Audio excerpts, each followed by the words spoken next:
Hello everyone, this is High Car Reviews, and in today's video I have this beautiful 2026 Nissan Sentra SL. So this Sentra comes with the premium paint, which is called the Atlantic Grey Metallic, and it has 17-inch alloy gun metallic wheels, which look pretty premium.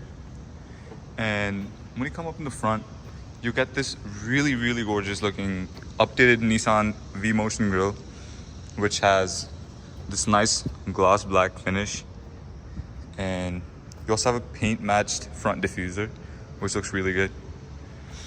And these headlights are updated and they look fantastic. They have almost like a fang shape, which I like to call them. So it's triple beam projector headlights. So these have a really nice animation when you turn on the car and turn it off. I'll show that in a second. Before that, I want to show you guys the key.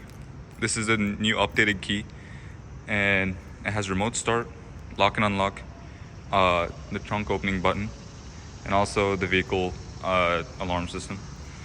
So I'll lock it real quick so you guys can see the DRLs, which are also integrated as the turn signals. So I'll just turn it on. So yeah, and it also makes a really nice sounding toot when you lock it. So I'll unlock the car and I'll showcase the animation.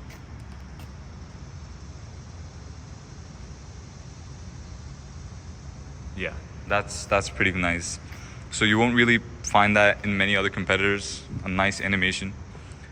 And moving to the side, you get this gloss black AmeriCap side turn signals on the mirror cap. And here it's not gloss black finish, but it's still nice.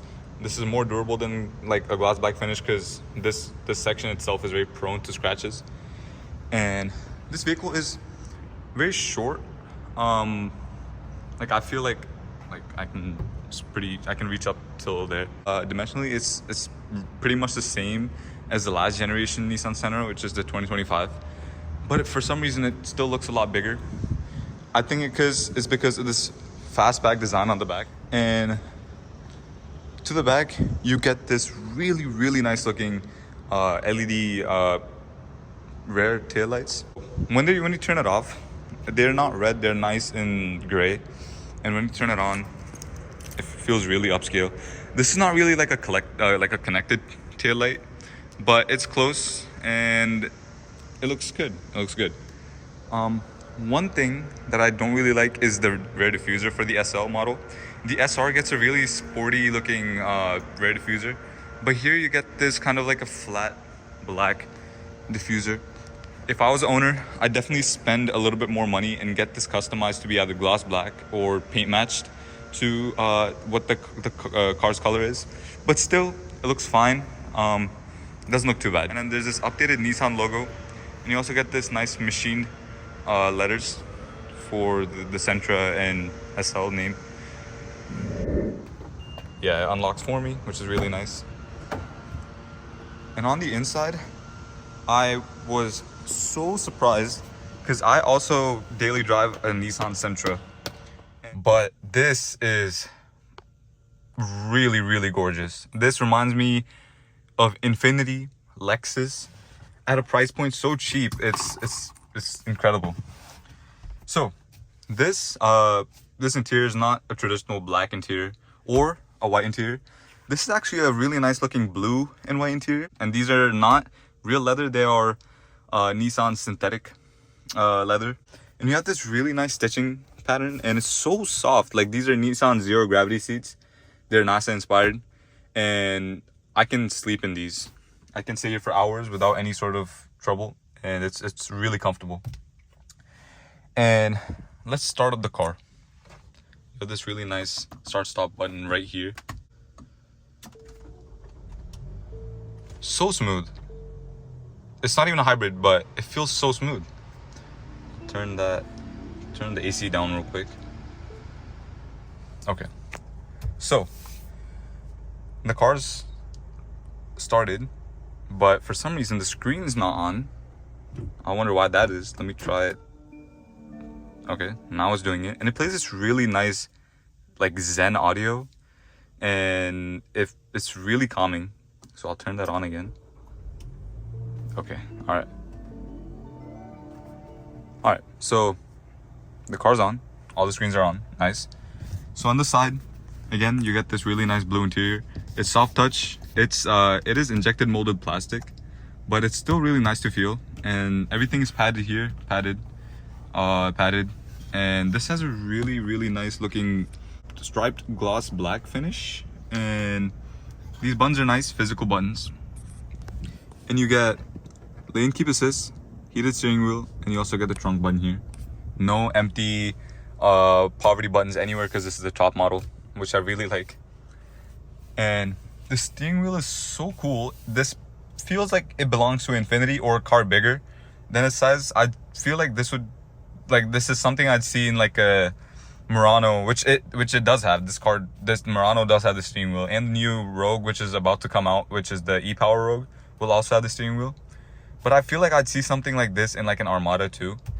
I know the Ford Expedition has a 2-spoke steering wheel similar to this, which is really nice. So this is really smooth. You get this nice leather steering wheel. It's stitched and it's nice and thick, and it's really nice. And on the side, you get the Nissan ProPilot Assist 2.1, which is its latest software. This is it driving itself. It's in ProPilot Assist. You do need to like keep engaging it by holding your hand on the steering wheel sometimes, but you can kind of let go and let it just do its own thing. It's pretty nice.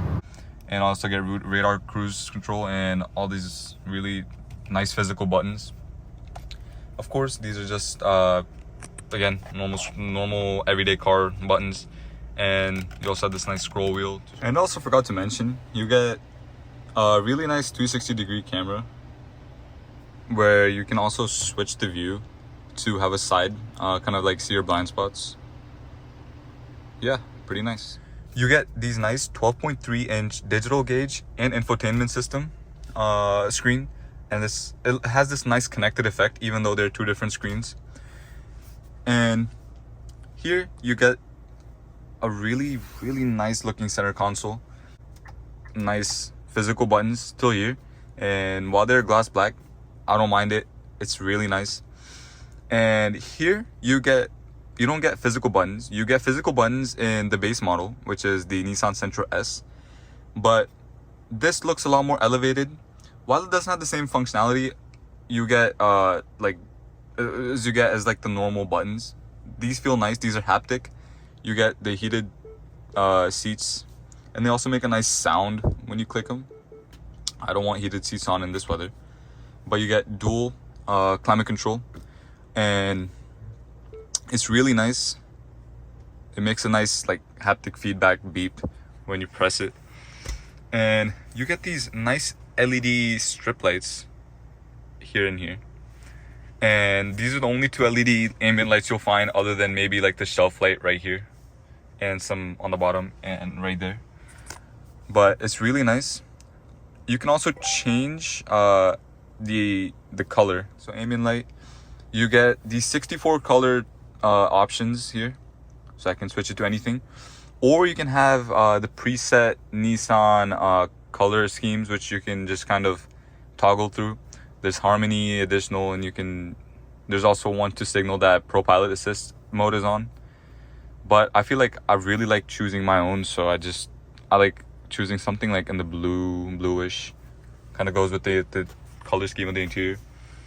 And yeah, you get power adjustable seats, no memory seats, and there's no power adjustable seats on the passenger. You have like manual adjusting seats, and you also have manual adjusting steering wheel, which I'm completely okay with. And you also get this small little sunroof, which you can open. That's quite nice. So I'll close that again. Okay, is that closed? Yeah. And I really like the fact that Nissan went with a white headliner. It's really nice. It's really nice to touch, honestly. I like this over the one I have in my Sentra. And my Sentra does not have extending sun visors. So let's see if this does. 3, 2, 1. Yep, it has extending sun visors. cool, so they didn't cheap out there. But they did cut some features, which I do notice because I've driven Sentras and I know some missing features when I see them. So in the back is something I realized that they cut costs on. But here there's no door, there's seat pockets to store anything, which I find kind of funny. And no matter any trim you get, you don't get any sort of rear AC vents. So there are some air ducts back here and on the side, which do channel the air from the front to the back.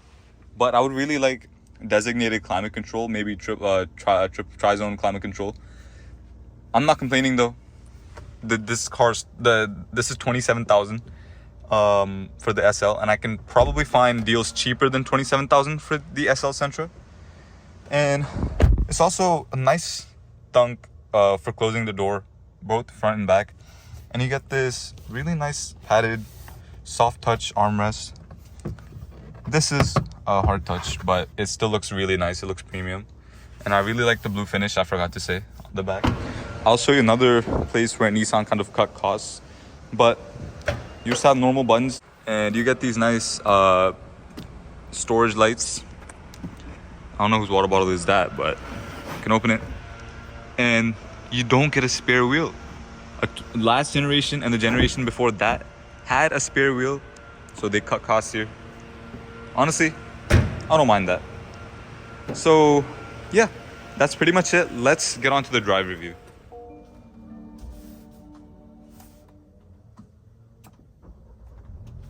Okay, so the car starts off smoothly, like I'd said, and has a really quiet idle. So let's put this into drive, and it has electronic parking brake. So let's put that down. Nice. Can't even feel like the car is like the engine's on. That's how smooth it is.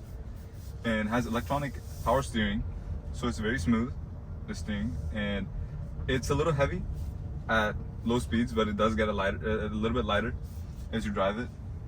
So okay, so this is kind of a tricky place to get out of, but no worries. I think I got it.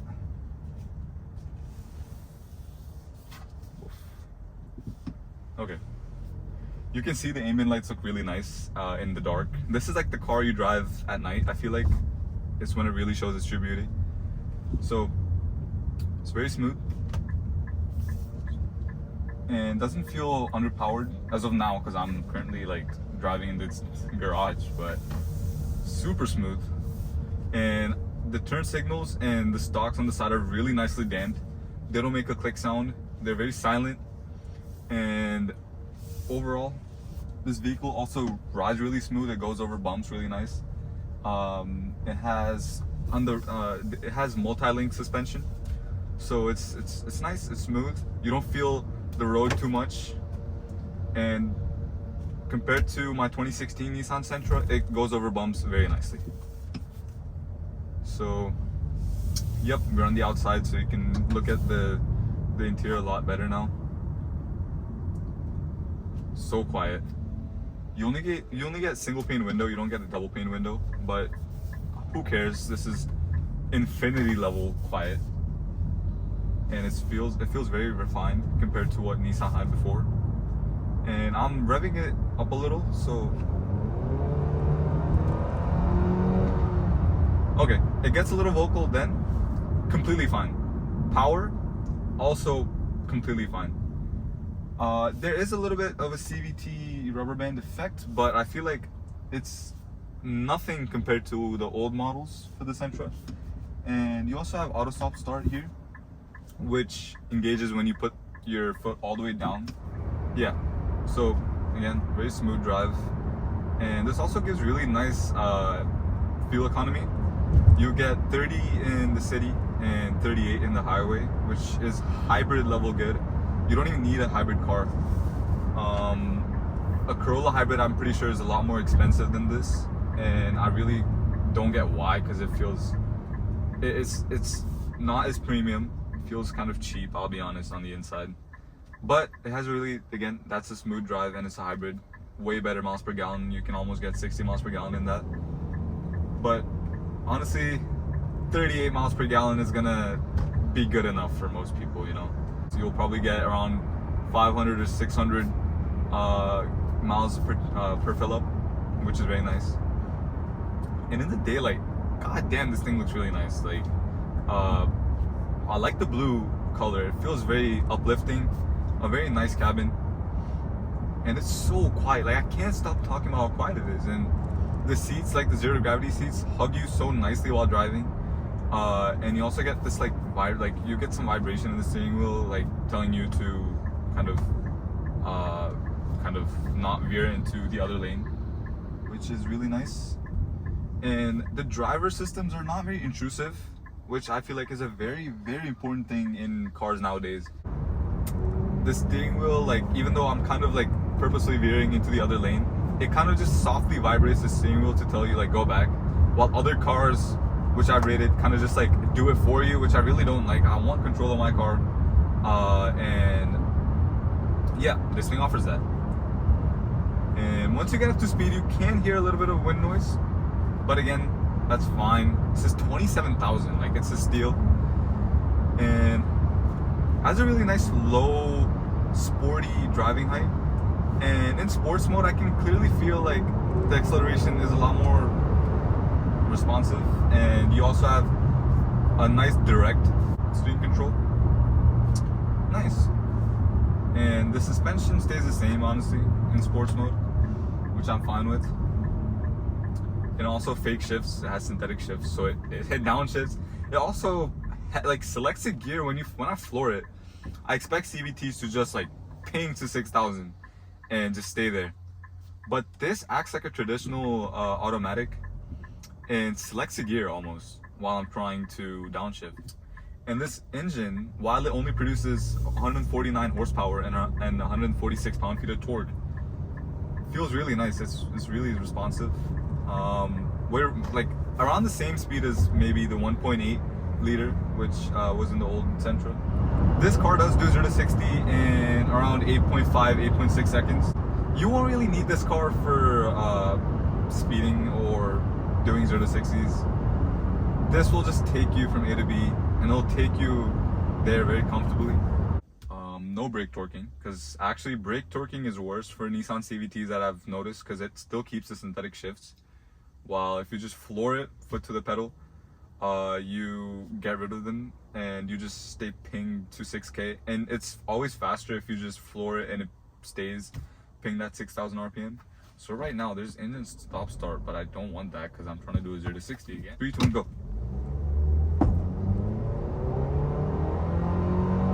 Yeah, it's kind of slow off the line, but it catches up speed. And that's 60. Not bad. Not bad at all. You can easily like merge on the highway without any trouble. You can overtake people with this. It's not bad. It's not gonna excite you. The speed's not gonna excite you, but the handling sure is, because it handles really nice. And honestly, you don't even need to be excited in this car. This is something which does the exact opposite. It kind of calms you down. And the turn signals are really nicely named, like I said. And there was just a really bad bump there. Went over it really nicely. And just cruising at 20 miles per hour. This feels like an Infiniti or a Lexus. This has to be one of the most smoothest all-gas cars I've seen. I don't know if Nissan's gonna add the e-power system to this. I know the new 2027 Rogue is coming with an e-power system. It's a fully redesigned Rogue, looks beautiful. They really need an e-power in this. Maybe with the 1.5 liter 3-cylinder engine powering the electric motors as the generator. It's not driven by the engine. It's purely driven by the electric motors, and the engine just acts as a generator. While this car is really nice to drive, I would again like different drivetrain options. Maybe a turbocharged engine, or maybe a hybrid, like I said. The turbocharged engine would be nice to be brought straight from the Nissan Rogue. There's a review coming for that too. It's a 1.5 liter 3-cylinder VC turbo engine. Reliability is mediocre, but again, it'd feel a lot more sporty, and it'd be nice with the 200 horsepower that it would kind of compete with the Kia K4 Turbo and the Volkswagen Jetta GLI and different cars such as that. So off the line, yeah, performance is good. It's really nice. Nissans have been kind of crapped on because of the CVTs, and the generation I own doesn't have the reputation of really nice CVTs, but this thing is so smooth and refined, and they've kept making changes to it. So I've been hearing that the new CVTs are really reliable, and it's not something you have to worry about. With proper maintenance, filling up the transmission oil and whatnot, oil change every 30,000 miles would get you supreme reliability, would drive smooth, and keep the responsive nature of the CVT. This is the brand new Xtronic CVT. Again, it is still developed by Jatco, but it's no big deal. It's a lot different than what the old Sentras were. Let's see, maybe 06M.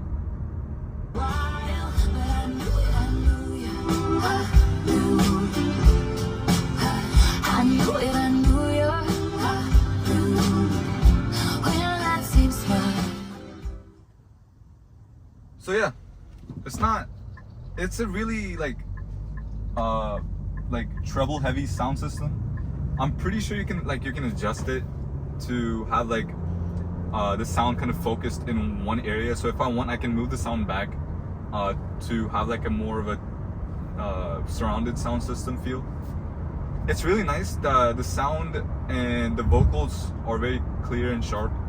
Bass, I feel like I can adjust it, no big deal.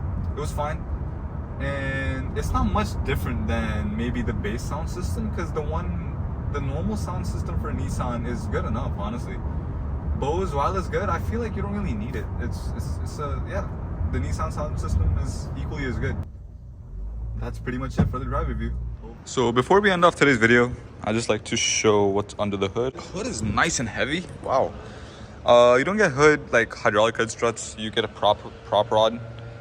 And this is the Nissan's 2-liter naturally aspirated engine that's been there since the last generation. The powertrain has been untouched from the 2025 model. Maybe like just a little bit more refinement for their overall components. You can also see like Nissan has done some really nice like refinement, like small little details. You can see like the battery is kind of like covered with some sort of insulating material. And it's so nice. Like there's some insulating material over there. There's some insulating material over there. So it's really nicely damped. You can bear, like I said, you can't feel this 2-liter engine. It's that smooth. Let's close it. But yeah, hopefully all of you enjoyed this 2026 Nissan Sentra. And I surely did. This car makes me feel kind of jealous almost, because this is miles better than what I drive. But again, all Sentras are not bad cars, and I feel like Nissan, with all the kind of criticism and almost like hate they're getting, I really feel like people are not looking at what they give nowadays. People are making the judgment on if Nissan's a good or bad brand based on what they used to sell. This is, I feel like if it had it had more powertrains, this would be class leading. This surely surprised me, and I would really like to upgrade it to a 2026 Sentra, or maybe a 2027 Sentra, and maybe I will. Who knows? And I'll definitely go with the SL trim, because the S trim doesn't have the S and SV don't have that seats. While they're all zero gravity seats, those seats just are gorgeous. And also maybe not the SR or the SR Premium, but the SR looks really good on the outside, right? Like it has nice big wheels, sporty diffuser, has a spoiler, 2-tone roof, and color overall. But like it's a Sentra, you don't want it to look sporty. Like more than that, I would want a more luxurious looking Sentra. And the SL trim starts at 27K, so this thing's a steal. I wouldn't pay anything more than like 28 or 30K for this for the any Sentra, honestly. At that point, people can go buy like an Ultima or like a base Camry, or maybe even a Nissan Rogue. You can buy a Nissan Rogue at that standpoint. You can buy a nice SV Nissan Rogue. But this thing, I can definitely find deals for this, like under 26K, even for the SL. These are really nicely priced in today's market. These go under MSRP. And yeah, I love this car. I love the way Nissan is kind of heading. But yeah, I really hope you enjoyed today's video, and I'll keep bringing nice cars like this. Till then, it's me, High Car Views, and I'll see you later.